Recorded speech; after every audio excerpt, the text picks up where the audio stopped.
Well, Robin, thanks so much for joining us. This is Robin Gamble, everybody, the guy who wrote the book that we were hoping to read, but the book is now out of print. So we've gone to the author himself. I thought let's hear it from the man himself. So Robin, thank you so much for your time. Thank you for doing this for us. Could you tell us, just to sort of start off with, your own story? You know, how you came to faith, how you end up doing what you're doing. Yeah, well, how did I come to faith? Oh, first of all, I have to say, thank you so much, Richard, for inviting me to be doing this. And it's a wonderful thought that, you know, people that are preparing for some sort of ministry and leadership are actually going to spend time listening to this. And I pray that everybody gets at least one good thing and helpful thing. If you do, then it'll be a first for me, but never mind. What he does. Now, how did I? Well, it took me 3 goes at becoming a Christian. I had this wonderful vicar who many of you will have had. He sent me on, like, you know, a youth Christian camp every year. And every year I became a Christian. And eventually it just turned to nothingness, really. And then sometime after that, my life just completely dissolved in a mess. I don't like going into the details of it all. It was really bad. But my wonderfully faithful vicar basically said, Robin, what's happened to you? And what happened to that young boy that made these commitments to Jesus? And I think it was at that time that I really went for it. It's funny, really, because I'd not grown up in a Christian family. We were a very northern working class family. My father was tremendously religious. He worshipped at the shrine of Joshua Tetley 5, 6, 7 nights a week and donated vast amounts of money to their mission campaigns. And it was when my mum and dad, when they became Christians, they were great parents, and they automatically involved me, my big brother and big sister. And they became much nicer Christians than me. So it was like we sort of got into it late, but my father was one, if we're going in and doing it properly. So, and I loved everything. This was weird. And we joined this fantastic church. Everybody was gorgeous, great activities. The only problem with our church was Sunday morning. It was just the most dullest. You know, people tell me it lasted about an hour. I thought it was about 4 o'clock in the afternoon when we came out. So it is a bit of a problem when church is great, but it's a bit like the donut factor, isn't it? The center of it all is a bit. Anyway, I got there eventually, and it was the most wonderful, wonderful thing in the whole of my life. Fantastic. Oh, that's brilliant. So you're now about to go back working as in a parish, as well as working helping churches in their mission and evangelism and seeing growth. So how does evangelism work for you? If you were going to sort of put it in a nutshell, imagine you're sort of at a church and talking about evangelism. How does evangelism work for you? Well, most people I find have only got the first half. It's like buying a pair of shoes, getting home and discover you've only got one shoe in the box. There's 2 halves. One is we present either to a group, to a service in church, to a bunch of people in a pub, or to a one individual person over a cup of coffee. But we present this amazing good news of Jesus Christ, which is the truth about him and the truth about what he's done for us. That's the good news. Himself and what he's done. But then, having presented the good news, we then ask or encourage or enable or accompany these people to respond to it. It's not enough to say, do you know something? I'm going to show you the best, most exciting, wonderful, exciting front door you've ever seen in your whole life. Isn't that a great door? Well, walk around it, everybody. Ring the bell, bang the knocker. You've also got to say, actually, would you like to go through it? Yeah. Would you like me to step through the door with you? Now, I think we drop the second half And I think many of us, myself included, find that the most frightening bit. I can stand up in front of people and talk about Jesus till the cows come home. But can I say to my next door neighbour, are you interested? Would you like to know more? I've got this little booklet. Would you like a copy? So it's sharing the good, but it's then helping people to respond to that. That's brilliant. So we would talk about going on an accompanied journey, that it's a journey for people to faith, and you've got to accompany them on that journey. And that's the second shoe. I think that's a great illustration. Thank you. So back to your book, The Elusive Book, which, I think I told you is now on sale on Amazon for £99 a copy. So if you've got a box somewhere in your house, you can make a killing. Well, can I just tell you, folks, I'm willing to discount it at £95 a copy. So fantastic. Don't buy it on Amazon. I'm sorry about that. I will lose. This book has become so elusive. Yeah, I still get. Anyway, there we go. Jesus the Evangelist. There's a great chapter in there where you're talking about Jesus. Well, the whole thing's about Jesus the Evangelist, but behold the man, where you talk about his characteristics of Jesus the Evangelist, that he is focused. He's godly, a people person. He's realistic. He's a life affirmer. He's a self-sacrificer, and he is intolerant. And I don't know if we could just take each of those in turn very briefly. And you talk as an evangelist about, you look at Jesus and you see that quality, and how you're looking to work that out in your own life. So focused. Well, it took me quite a while to realize I was an evangelist. I only became one because people kept telling me one. When I eventually found Jesus, I just wanted to tell other people about him.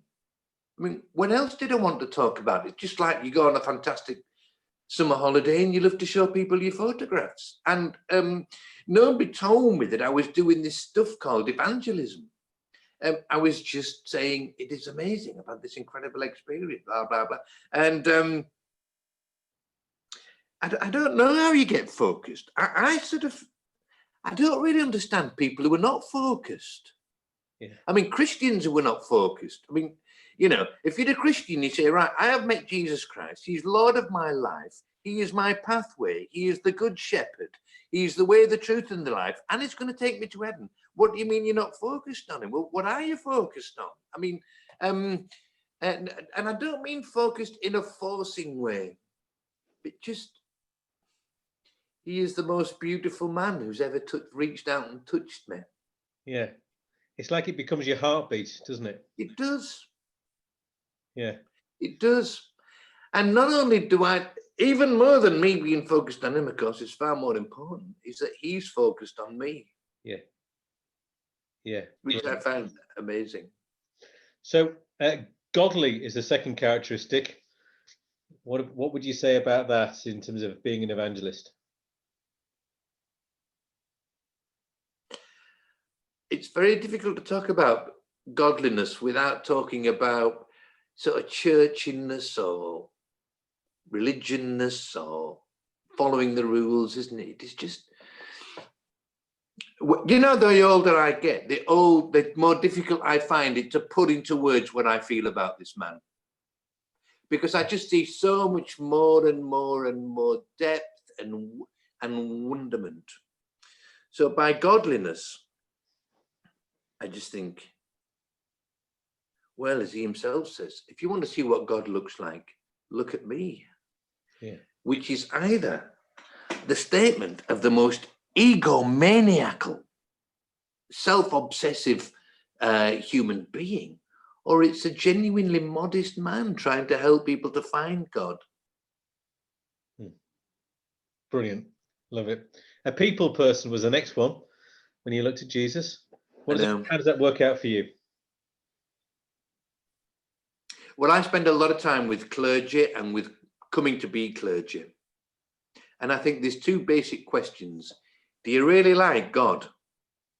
And do you really like people? Very good. And you need both. Those are the two raw materials of our industry. We build bridges between God and people. in the Church of England, I know in your churches you don't, but we use the term priest, not to mean some great, but the word priest means you're a bridge, you're a pontiff. On one bank of the river there's God, on the other bank there's people. What was the question? Peopleness. People person. Well, I just think unless you love, and I don't mean in a religious sense, I really love people. Listen, unless you like spending time with them, unless you like being in their company, you just, then forget it. You know, go get a job in a library, writing theological books, which we need. But boy, we need people. And Jesus, he had this amazingness with people, but he could only handle it up to a point. Yeah. He needed also his own space and time with God. Very good. And there is a repeated thread through the gospel story where Jesus just has to escape and breathe and just have his own space, have his own time with God. And then he comes back, and we do people. That's the raw material. Vicars or ministers that don't like people, you know, it's like plumbers that don't like pipes. You're in the wrong job. You know what I mean? Very good. I love it. Yeah, that's great. Realistic is the next one of your characteristics. How does that work out for you? Well, once again, Jesus is my great model, because when you come into evangelism, or you discover, people like, you're an evangelist. I don't really like the word, but basically the evangelism trade is all built on massive success stories and huge numbers. You know, you go to these great conferences, they're wonderful people, and you know, Charlie gets something, then Mary gets something, they've all converted loads more people and had far more impact than I've ever had. And what I find so realistic, when you read the stories of Jesus, there's a permanent little recurring echo of it didn't work out as well as I'd hoped. I'd always thought there would have been more, Sharazin, Bethsaida, all these places. Where were you? You know what I mean? You were there for the healing. And then when I prayed the prayer of commitment and turned around, half of you had disappeared. This is a recurring theme. And of course, Jesus sums it all up, 10 lepers healed. One bothers to say thank you. That is, I am convinced that at some point in his Galilean ministry, he is beginning to reflect and sort of analyze both his impact and his lack of impact.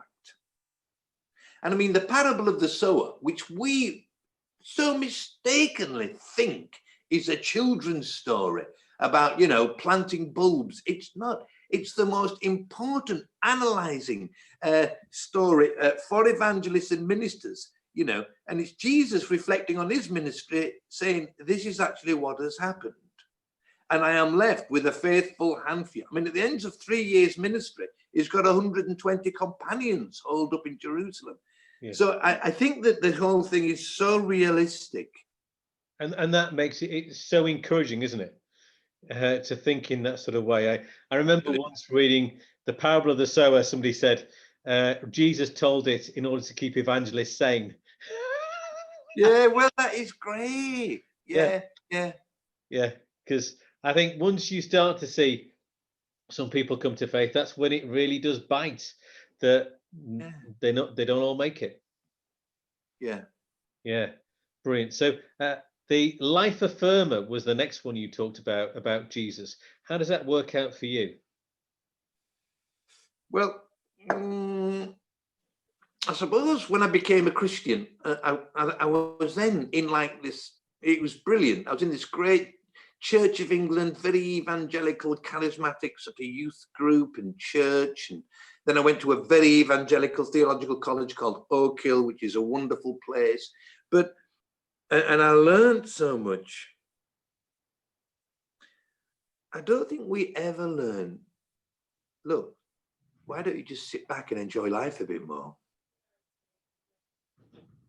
The book of Genesis, everything God made, it is good. And I think Jesus, he is a great affirmer of life. I am the way, the truth. I am the life. I turn the water into wine. And I turn your life into the most wonderful life. It's not just, I think in my early days, I was really hooked up on the idea is people become Christians and then they don't go to hell, they go to heaven when they die. I think it took me quite a while to fasten onto it. I came that you might have life in all its fullness. And so for me, I feel joyful and positive to live life a bit more to the full, whilst also at the same time, just helping people. You see, it's really crazy. Most people think in the world, oh, if you follow Jesus, it's all right, but boy, you're going to miss an awful lot of life. And actually, I think it's the other way around. Yeah. I look out on other people who are living a fantastic life and I think, what have you not got so good that's going for you? Whereas I think, I'm just, in being filled with Jesus, I'm not filled with religion. I'm filled with being alive. Yeah. More than I can handle sometimes. Fantastic. Brilliant. Self-sacrificer was the next one you had. Yeah. What? Well, to tell you the truth, I often skip this one.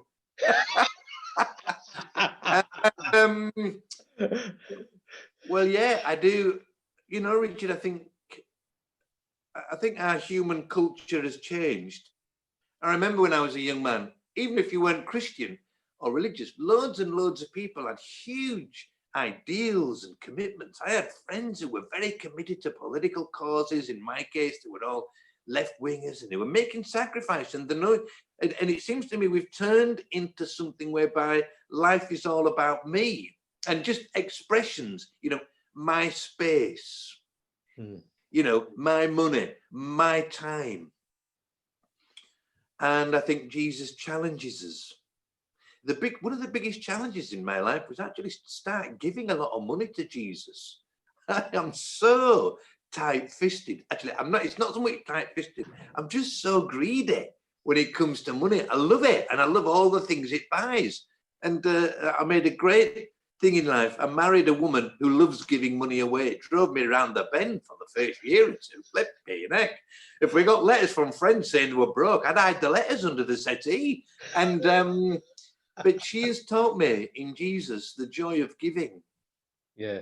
And I feel it's the same, with lots of things. So often, I've got another evening, another meeting, another piece of time, and I resent it, and I don't want to go. And the number of times I come away rejoicing, rejoicing and feeling blessed. Yeah. My wife does the same to me sometimes. If I moan about going to another meeting, she'll say, oh, but whenever you come back, you're always really happy. You've always met God. And she's right. Yeah. Yeah. These are not the greatest self-sacrifices in the world, but they're where I am at the moment. Yeah. And the last one you had was intolerance. What do you mean by that? I think Jesus is never intolerant of people, but I think he's always intolerant of evil, because evil destroys people's lives. Just to take an example that I'm really living with at the moment, and this is something that I'm not at all proud of, like loads of working class people in north of England towns and cities. I grew up in a city like Bradford. I grew up and I breathed in and absorbed, and it just became natural for me to embed lots of racist attitudes in my life. And I'm ashamed of it now. I never used the N word, but I used the P word and the W word every other sentence. And obviously coming to Jesus rooted out a lot of this, but it didn't root all of it out.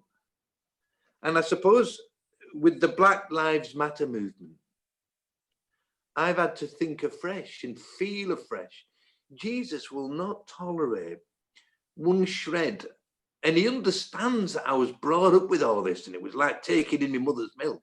but he will not tolerate in my heart.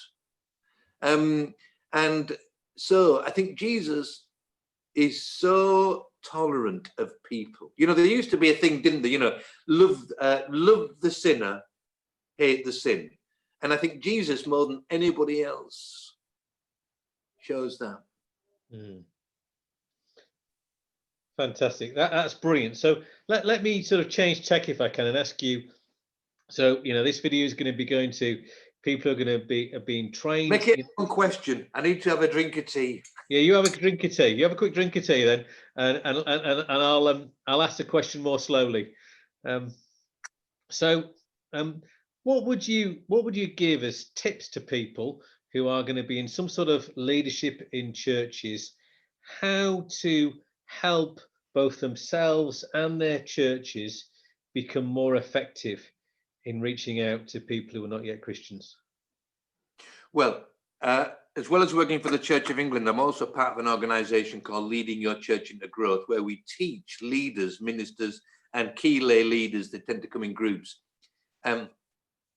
7 basic steps. We haven't thought up these steps. We've just rediscovered them. They're not brilliantly new or fresh. They're as old as the hills. In fact, they go back to the Acts of the Apostles and they go back to the ministry of Jesus, and we put them together. And so we take people on a journey. And the key to the whole thing, both for an individual in their ministry and in the church, I am convinced, is to develop a culture of growth.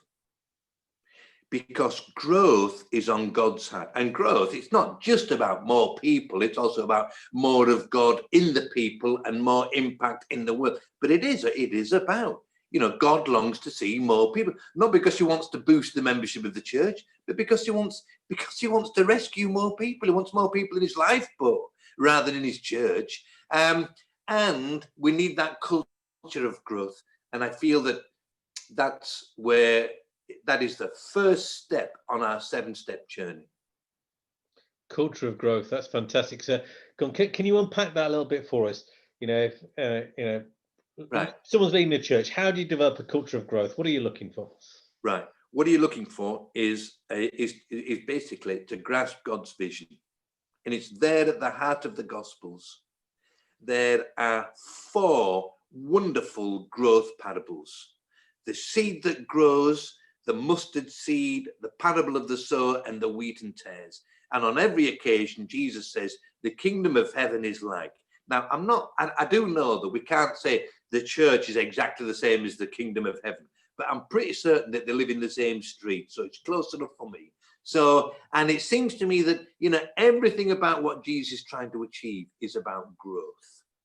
Not because he wants to build a big empire, but because God has built growth into the universe.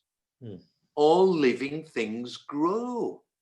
They grow in depth and beauty and quality. They also grow outwards in quantity and numbers of people. So, and until we get that culture of growth, I was vicar of this church some years ago, and I went to this church, and it was a good church, and it was like a sort of an evangelical Bible teaching church. And we have a thing in the Church of England, it's called the Parochial Church Council. You will have eldership group or inner committee, and they meet once a month. And then you get, you know, it's all the same, isn't it? You know, you get your typed out agenda. And I used to put on the agenda every single time, bottom of the list, vision. And the first few times, people had no idea what was happening. And all the other items, you know, treasurer's report, state of the gutters, well, we'd talk till the cows come home. And then at the end of every evening, the big item, I would talk about where I felt God wanted us to go as a church. And the first few times I was doing this, it would be followed by total silence. I'd think, oh, can we go back to the gutters? We were having a really good, passionate discussion then. But gradually, the church learned. And actually, it became the most important item on the agenda. Vision. We're going to talk about where God's taking us. And always it would include an element of, you know, we're growing, we're going together. And I think for us as leaders, our people, they They copy what we've got and they catch what we've got. So, you know, if we're all the time looking back to the past, they look back to the past. If we're filled with insecurity, they'll pick up the vibes and think, oh, I don't know if we're going to last much longer, you know. But if we are faithfully trying to follow Jesus and change his world and grow his church, they will pick that up. They follow what we've got and they catch what we've got. And if we teach it to them and demonstrate it, you know, so, you know, for instance, I never like ministers who say, right, we're going to have a Christian Enquirers group. I want you all to invite someone.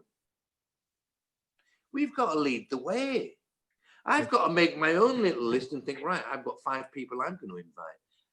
And people notice that and they follow that. And the culture change, which takes a while, it comes. That is brilliant. Thank you. Am I allowed to be cheeky and ask you that if that's the first one, what the other 6 are of your 7 steps in growth? Yeah. Step 2 is to build a fruitful evangelistic strategy. And we show people, and you know, we help them to build that. Step 3, improve your worship.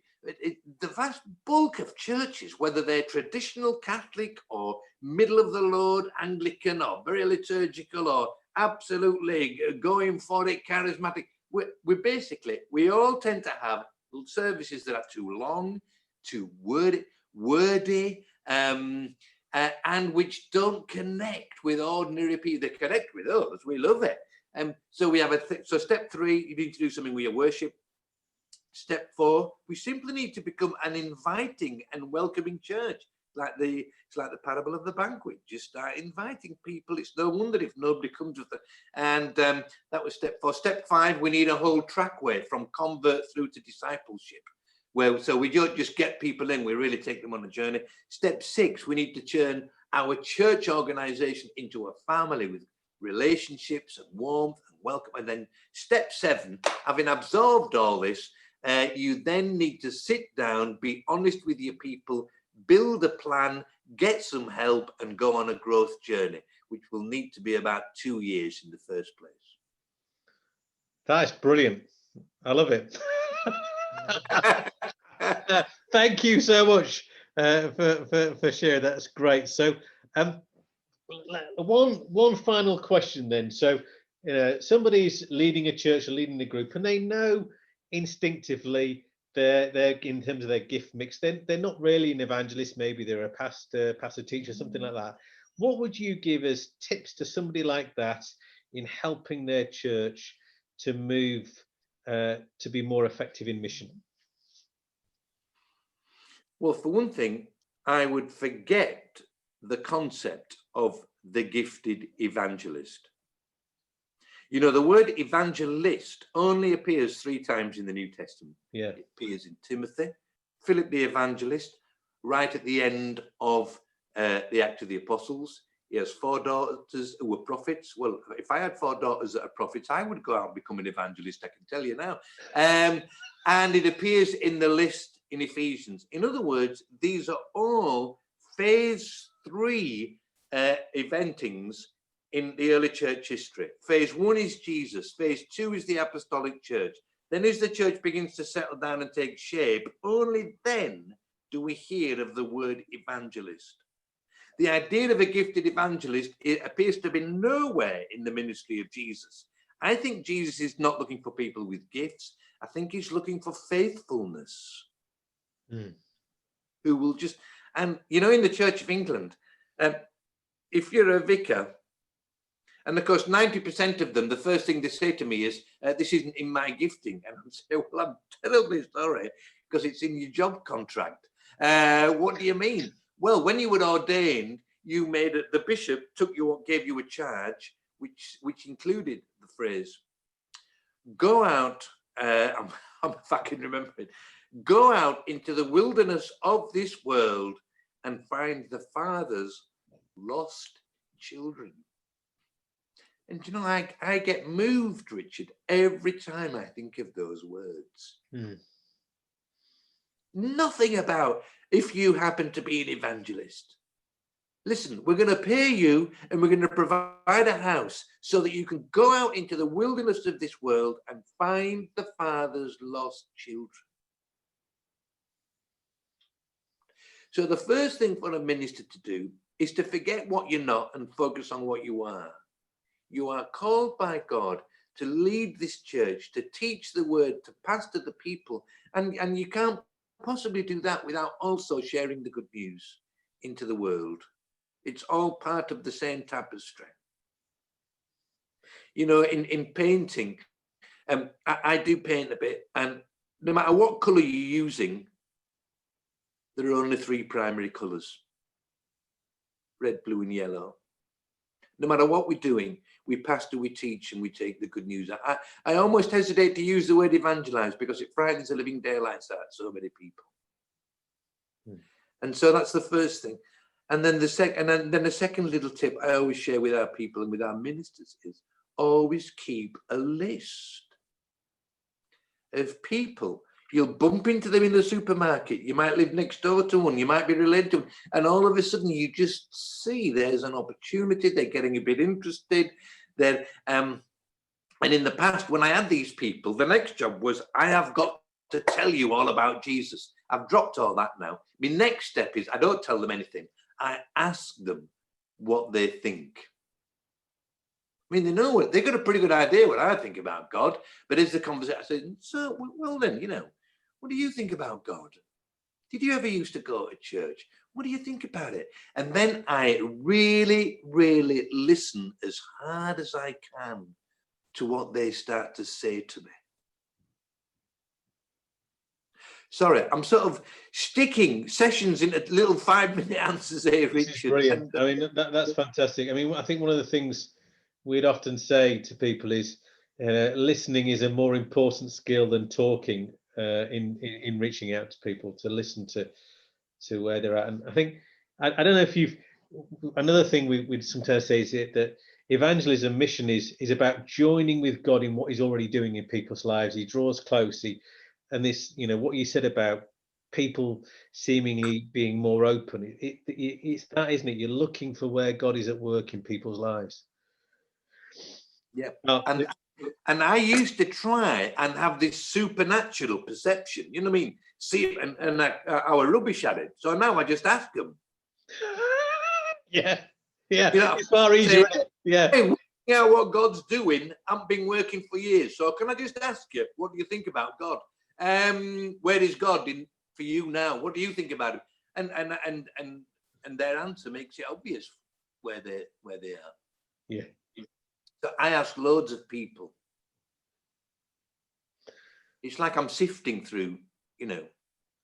Yeah, you're sifting and you're looking for the ones where, there's an openness and they want to move on, go on a journey. Yeah. That's brilliant. Can I ask one last thing, which is for all the people on this course, would you pray for us? Now, would that be okay? Yes, I'd absolutely love to, and I consider this a privilege that you've asked me. So I'd love to pray for every one of you, and I include myself. Yeah. Lord God, in what remains of today, or tomorrow, or today after that, we are going to meet someone. An opportunity will be presented. May you make us brave and perceptive and courageous to take that opportunity. And may that hunt for that opportunity now flow through the very rest of the whole of our lives. Amen. Amen. Thank you so much, Robin. That was brilliant. I just think, we were wanting to catch your heart, and we did. It was brilliant. Thank you. Thank you. Thank you.